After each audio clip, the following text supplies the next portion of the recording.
êtes tous les deux très ancrés dans les images populaires, enfin tout ce qui marque la culture. Ce qui est amusant, c'est que tu parles de populaire. Et de nouvelles idoles. Oui. Des nouvelles idoles. Mais la boxe c'est le sport le plus populaire qui soit, le meilleur marché. Je veux dire, moi, j'ai fait un peu de boxe il y a 30 ans d'ici. Je me souviens qu'à l'époque, c'était l'équivalent de 20 francs belges, quoi. Ça boxait oui, j'ai fait un peu de boxe quand j'avais 17 ans, 18. Et bon, c'était l'équivalent de 50 cents par leçon, quoi. Je veux dire, c'est un truc de prolo. Hein. Qu'est-ce que tu as retenu fondamentalement? Mon père était déjà boxeur, hein, donc il m'a quand même un peu mis le pied à l'étrier. On avait des gars à la maison, donc il nous apprenait quelques parades. Je veux dire, des parades. Oui, des attitudes, oui. Comme, moi, il m'a pas appris avant que je l'en fasse moi-même. Mais c'est vrai que dans la boxe, il y a le côté, ce que disait Manon à propos chez les artistes, cette connivence qu'il y avait, c'est vrai qu'il y a le côté bestial, il y a le côté animal, il y a le côté impulsif, il y a qui correspond physique, hein, on s'investit. Oui. Il y a un investissement, voilà. Il y a un investissement général. combat avec la toile. Chez toi, ça se voit quand même très fort que c'est un instant. Oui, pulsionnel. Là, pulsionnel, t'as l'image en tête et il y a exécution de la chose. Quoi. Voilà. Souvent avec des personnages qui sont... Je veux dire, dans la manière de... Le côté pulsionnel chez Manon, c'est dans l'activité même de peindre. Hein, moi, plutôt boulimique avec des couleurs, des trucs un peu gourmands, un peu... Mais oui, ça... Ça veut dire que vous boxez, enfin, vous peignez comme les boxeurs, c'est ça que je veux dire. Un peu. Les boxeurs sont très proches de la peinture, tu me disais maintenant. Ouais, je pense que mes mains sont plus intelligentes que ma tête. Par rapport à d'autres artistes qui seraient dans le conceptuel, le peintre, il y a quelque chose de charnel dans la peinture, il y a... Enfin, il y a je sais pas, c'est... Le rapport au corps est plus vécu, du domaine du vécu et pas du... Comme une touche de peinture et un peu un coup de poing, il y a quelque chose dans le bras, d'agité quoi, on est un peu agité. Et si même il y a une idée génératrice de départ, je veux dire que la facture, ce qui traduit le style, c'est dans l'exécution, dans sa manière, dans la façon... la manière dont il est exécuté, sur toile, je veux dire, c'est-à-dire les coups, la pulsion du moment, l'empattement, la matière, donc tout ça, c'est l'aspect physique en fait, c'est ce qui nous rapproche, c'est dans l'exécution du travail. Quoi, et ce côté iconique, ce besoin constant de sacraliser, c'est plutôt chez toi, Manon, hein, cette volonté de sacré est très présente, même le côté de Madone, la série Les Madones, tout ce rapport... Le mariage aussi. Ouais, des choses. Le mariage. Ah, oui, ce sont des revisitations de notre ancrage culturel. Ouais, j'ai l'impression que je revisite ma culture, mais après, ça parle du sacré, mais ce qui m'intéresse davantage, c'est déplacer et de créer de nouvelles icônes. Et là, je fais des détournements, en fait, de déplacer Michael Jackson en Pietà de Michel-Ange, ça devient des Michel-Ange. Transposition. Ouais. Hein, collage, transposition. Et de sublimer des stars comme Amy Winehouse en sainte, en martyr, je sais pas. Et toi, c'est plutôt la désacralisation. Moi, c'est plutôt la désacralisation. C'est plus le film qui t'aide, les films noirs finalement. Oui, le cinéma. Un peu underground. C'est-à-dire que moi, je me sens plus proche d'un type comme Tarantino que d'un type comme Claude Lelouch, évidemment. Donc j'ai ce côté un peu côté un peu underground, quoi. Les situations, finalement, je les sacralise aussi, moi, ces situations. Hein. Même quand je peignais des junkies en train de se calmer, il y avait quand même toujours, c'était vu sous forme d'icônes et de... je veux dire, il y a un éternel combat contre la morale, contre finalement le politiquement correct.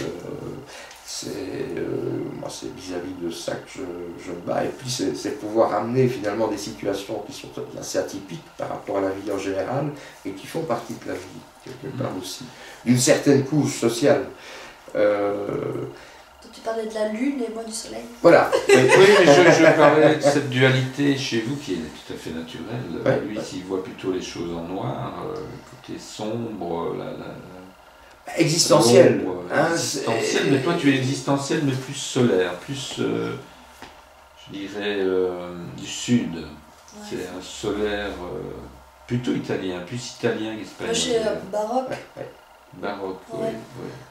Mais on est pop cruel. Moi, je serais plutôt espagnol. Vous êtes des pop cruels. Voilà. On est expressionniste pop cruel. Voilà. Post-avant-gardiste. Nous sommes des citadins, comme disait Richard Hill, nous sommes des citadins mondiaux, des citadins... Non, qu'est-ce qu'il disait des poètes maudits il parlait de citadins cruels et pas sentimentaux. Je trouvais que ça définit bien il parlait de Baudelaire et Rimbaud. Citadins cruels et pas sentimentaux. Je trouve que c'est une bonne définition, finalement. Hein. C'est pas très loin des romantiques? Ah, oui, tout à fait. Ouais. Oui.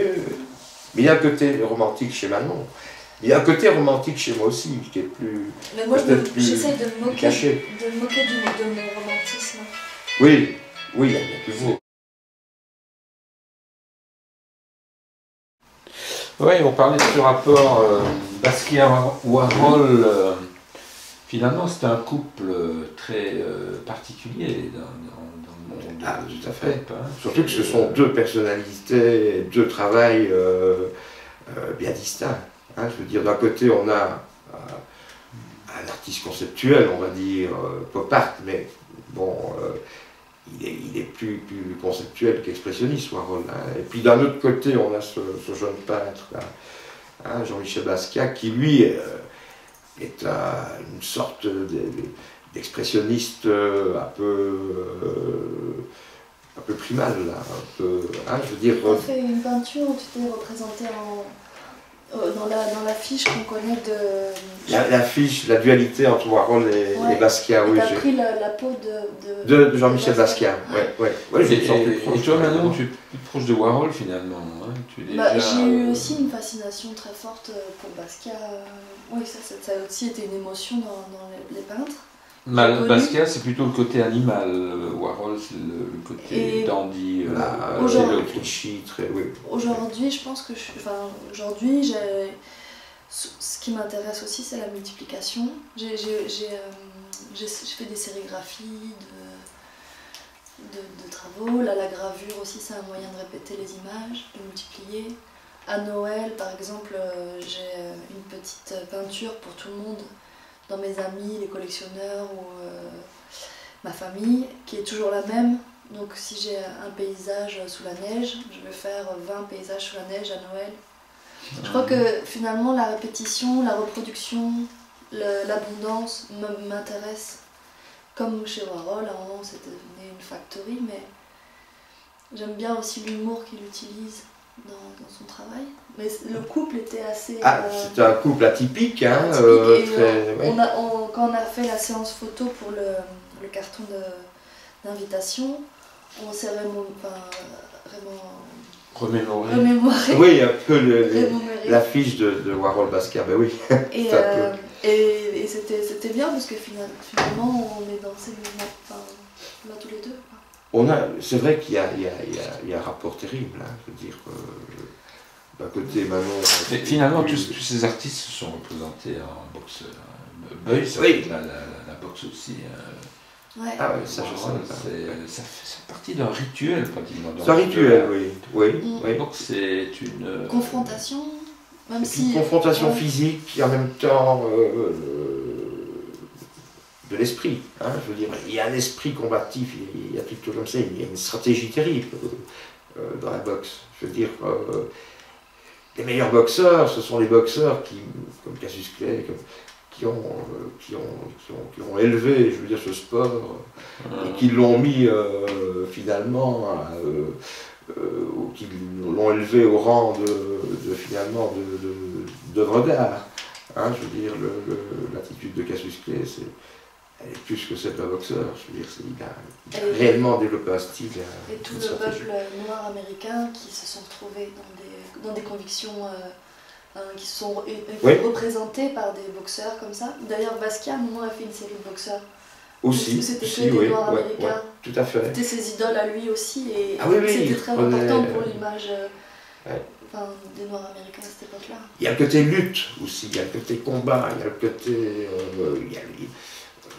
c'est vrai que beaucoup de boxeurs noirs américains ont épousé une cause politique. C'est vrai qu'il y a de ça, il y a cette dualité, il y a le combat. Je veux dire, quand on est un combattant, un guerrier de départ, je veux dire, on a tendance... on peut comprendre que la boxe ait pu découler sur une attitude sociale, une attitude politique autre, quoi, hein, je veux dire. C'est un sport très populaire aussi. C'est peut-être même le sport le plus populaire qui soit.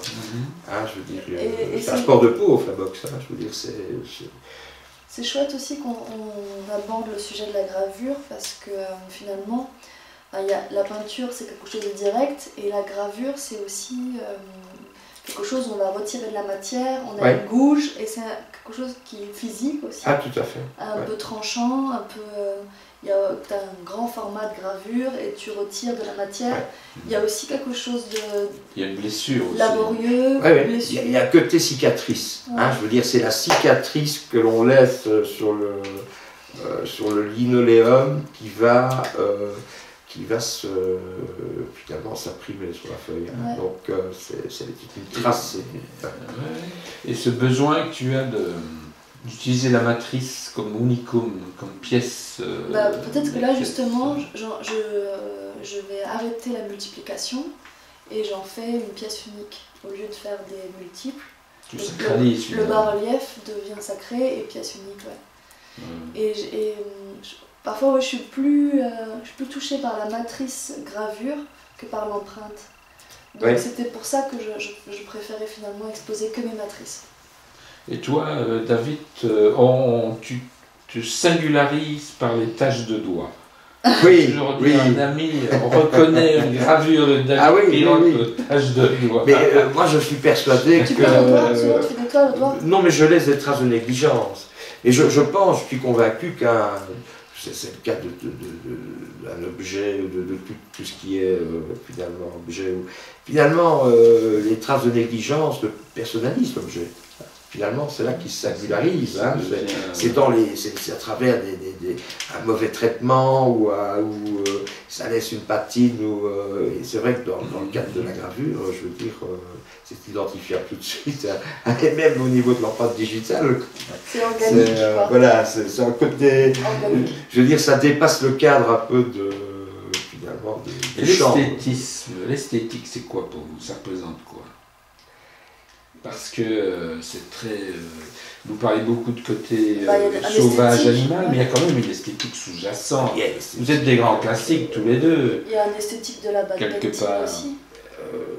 Oui, maintenant, l'esthétique, elle est, bon, je veux dire, à toutes les époques, enfin non, surtout depuis, je vais dire, ces 50 dernières années, je vais dire, elle a été malmenée, l'esthétique, elle était, on a remis, elle est au cœur de tout travail artistique contemporain, l'esthétique, elle était remise en cause des tas de fois, je veux dire, elle était chamboulée, elle était... il y a eu la bad painting. Dans les peintres que tu aimes. Mais il y a une esthétique, il n'y a pas d'art s'il n'y a pas d'esthétique. Mais alors moi, s'il y a quelque chose que j'aimerais rajouter, parce que je pense que la peinture est esthétique, mais elle n'est pas uniquement esthétique. Ah non. Elle doit être d'abord émotionnelle. Oui, aussi. Mais l'esthétique... Quand l'art oui. n'est que esthétique, pour moi, il y a un souci. On passe d'un côté Oui. décoratif. Et s'il y a l'émotion, si ça crée un chamboulement, une émotion positive ou négative... Pour moi, l'esthétique, c'est la lecture d'une œuvre d'art. C'est ce qui permet la lecture d'une œuvre d'art, quelque part. C'est le sens superficiel. Voilà, c'est la première étape. Voilà, c'est une étape directe qui existe. Elle crée un lien, l'esthétique est là pour créer un lien entre le spectateur et l'artiste. Pour moi, elle ne sert qu'à ça. Le reste, maintenant, je veux dire, il y a le côté... Mais toi, tu as une attitude plus politique, finalement, dans ton travail que Manon, hein. Oui, oui. Tu aimes bien dénoncer aussi les saloperies d'aujourd'hui, tout à fait, tout à fait. Poutine, la dernière oui, la Russie, oui. Où tu mets en face à face Poutine et l'espion russe Litvinenko qui s'est fait empoisonner au polonium 210 par les services secrets russes, hein, plus précisément le FSB, dont lui-même faisait partie à un moment donné, et qui s'apprêtait à déclencher un scandale qui concernait directement Poutine, hein, qui l'accusait des attentats de Moscou en 1999, etc.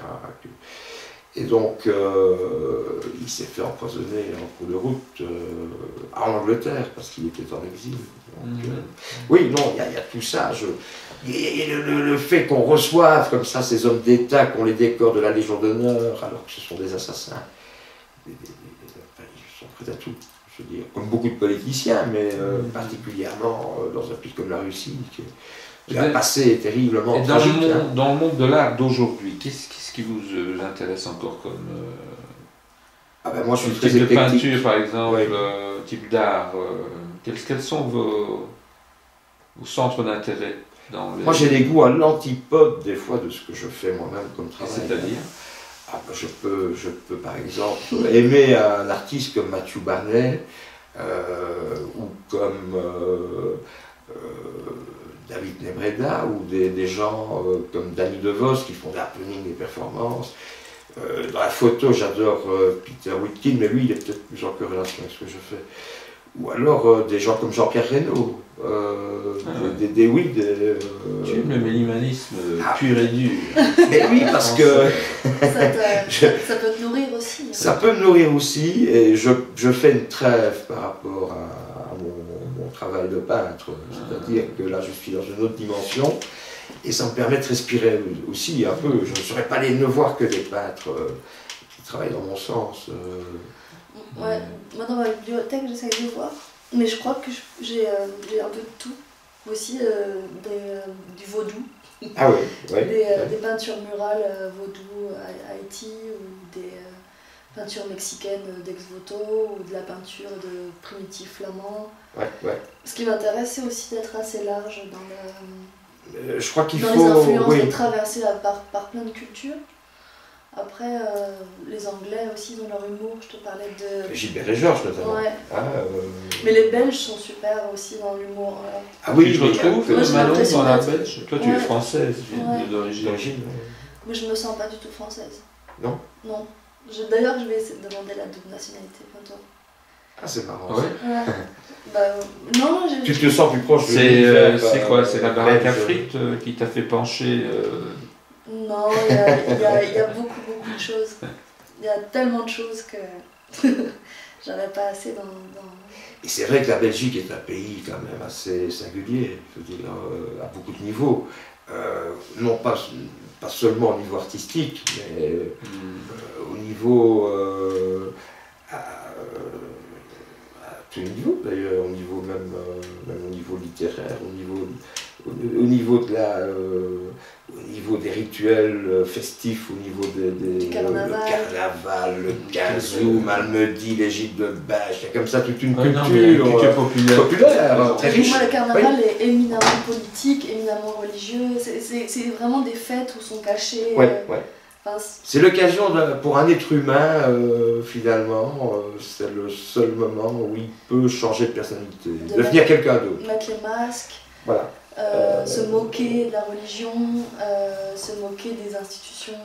Voilà. Mais Ouais. toi, tu ne te moques pas. Je sais que tu as été à Lourdes dernièrement. Non, mais j'étais à Lourdes pour voir ce que c'était. Ouais, J'aurais et pu alors, être dans qu'est-ce un que match ça- de foot, qu'est-ce que ça j'aurais eu te- la même émotion. Qu'est-ce que ça t'a procuré comme sensation de te retrouver là-bas? Tu es convaincu par Je, le je- côté. je voulais voir surtout les magasins en fait. Purement et simplement. Des bougies. Les night shops de l'art, enfin, de la religion catholique. Ah ouais, Et ce qui est marrant en termes de magasin, c'est vrai. les night shops. Vous ne connaissez pas Non. sont sur des étages entiers, des milliers de vierges Ah oui, oui, oui, oui. qui sont visibles dans la nuit, fluorescentes, en toutes sortes de matières plastiques. Il y a ce côté kitsch qui devient presque à la limite intéressant, qui peut en soi devenir une œuvre d'art. Hein. Jeff Koons n'a rien fait d'autre que de prendre des objets kitsch et de les faire de manière démesurée et leur donner un côté sacré. Encore Les services secrets. Oui. Allô? Ah, ils savent, ils ont localisé Il est le avec, FSB. il est Ça avec va, moi. je Il suis est là. avec moi. Je l'avais dit de pas parler de Poutine, Poutine. là, oui. Il arrive dans 20 minutes. Là, il a entendu pour parler de lui. Ah oui, oui. Ah oui, et tu voulais savoir si j'étais pratiquante ou quoi? Oui, oui, oui. Non, mais je suis très intéressée par toutes les scènes d'annonciation, de scènes de crucifixion, de descente de croix. Ça, je peux avoir des répertoires où je photocopie plein de scènes comme ça, parce que la peinture a été très longtemps traversée par la religion, et je trouve qu'il y a des scènes de piéta qui peuvent me donner les larmes aux yeux. Enfin, je suis dans un musée, c'est pas la religion, c'est l'émotion que le peintre a donnée qui m'intéresse davantage.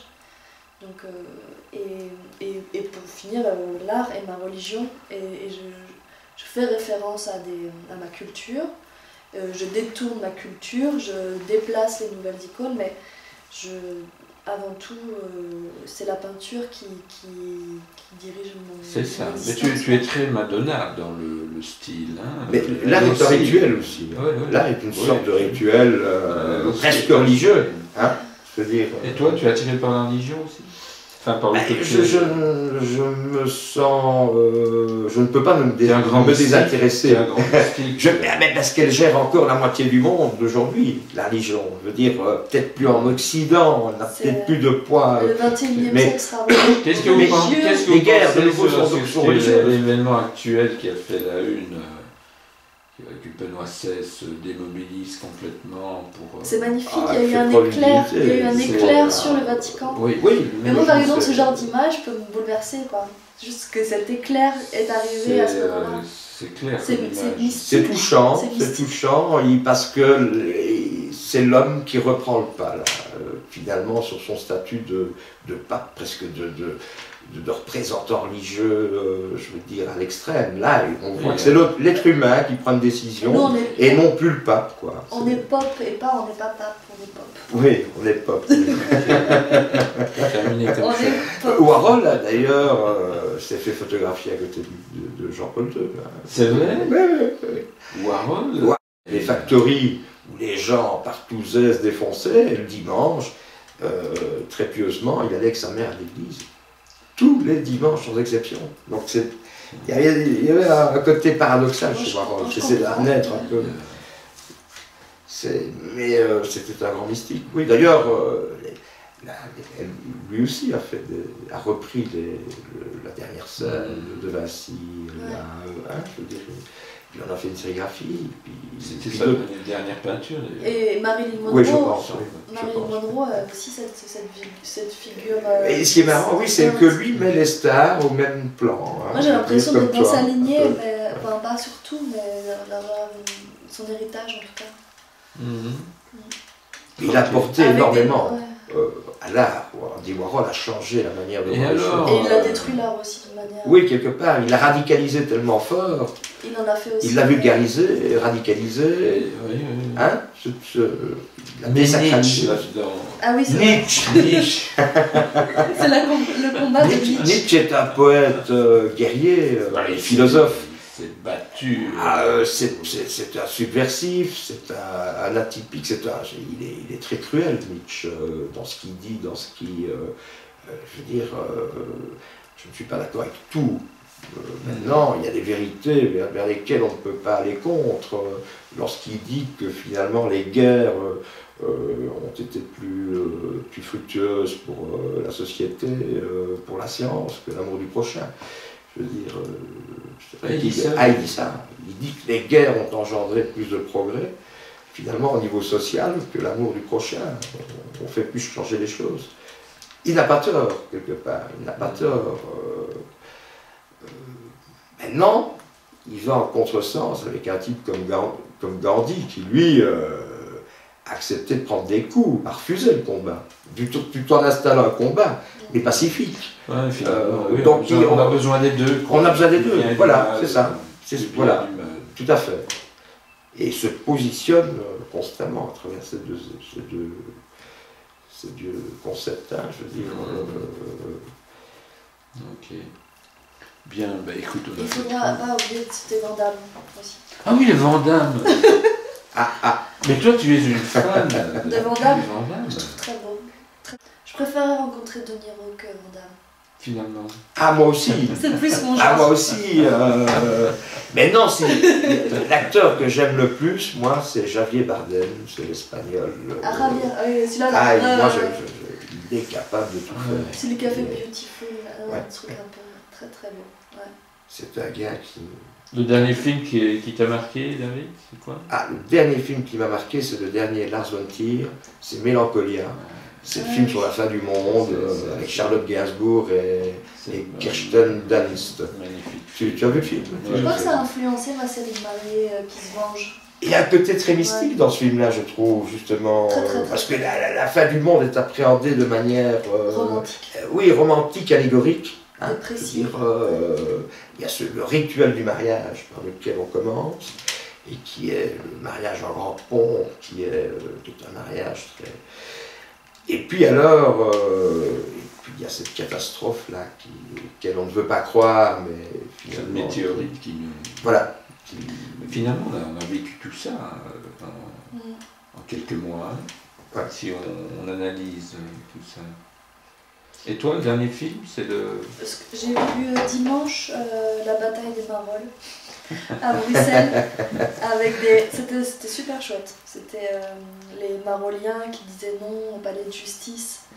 Et c'était dans les années 60, et avec plein de petits corps de métier qui n'existent plus. Et il y avait un prêtre dans le film qui était comme un acteur social. Enfin, ce serait un animateur aujourd'hui des rues, quoi, Enfin, c'est drôle parce qu'on le voit une fois en soutane, mais sinon, il boit des coups avec ses collègues, il est dans le quartier, il est super... c'est un médiateur super chouette, avec très lumineux, qui s'intéresse vraiment à... Donc La bataille des Marolles, c'était un beau film. J'ai vraiment bien apprécié aussi voir Bruxelles à ce moment-là, quoi.